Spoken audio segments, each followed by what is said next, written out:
100 మందితో మనము ఫస్ట్ ఒక ఐక్యత అనేది ఒకటి ఏర్పరచాలి. అది లేకపోవడం అయితే మనం అవుతున్నది.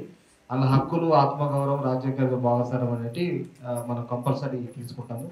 రెండవది ఏంటంటే రాజకీయాలను పక్కన పెట్టి మన ఐక్యతతోనే మనకున్న డిపార్ట్మెంట్లతో పోతే కంపల్సరీ సాధించుకుంటాం అన్నది ఒకటి నా పాయింట్.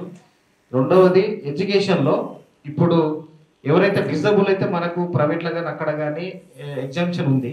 కాకపోతే వికలాంగుల పిల్లలకు చాలా మంది ఇప్పుడు బాధపడుతున్నదంటే వికలాంగుల పిల్లలకు కట్టుకునే పరిస్థితి లేదు. అదొకటి చేయాలన్నది నేను. రెండవది ఇప్పుడు జడ్జిమెంట్ న్యాయ దీంట్లో చూసుకుంటే మనము ఏ పోలీస్ స్టేషన్ పోయినా కూడా మనం ఏదైతే పిటిషన్ అక్కడ ఇచ్చినప్పుడు వాళ్ళు మన పిటిషన్ ఇచ్చే టైంలో వాళ్ళతో మాట్లాడే సమయంలో మన రికార్డింగ్ మనకు తీసుకునేది కల్పించాలి సార్. లాయర్ గారు మన అది భాస్కర్ గారు ఇది పెట్టుకోవాలి. ఎందుకంటే మేము ఎన్నిసార్లు పోయినా కూడా ఎప్పుడు ఇచ్చిరు, ఏం చేసిరు అనేది పాయింట్ వస్తున్నది.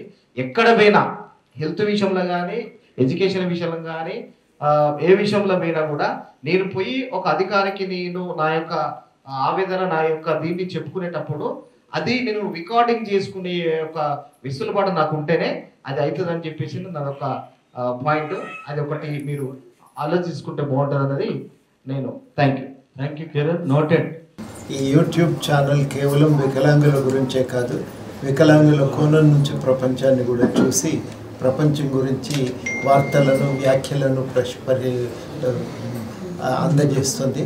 ఈ జవాబును అందరూ కూడా ఆమోదించి ఆదరించి దానికి లైక్ కొట్టి దాంట్లో బాగా సబ్స్క్రైబ్ చేయాలని అందరినీ కూడా, ప్రేక్షకులందరినీ కూడా ఈ సందర్భంగా కోరుతూ ఒక ఉదాత్తమైన ఆశయంతో ఏర్పడిన జవాబును ఆదరించవలసిందిగా అభ్యర్థిస్తుంది.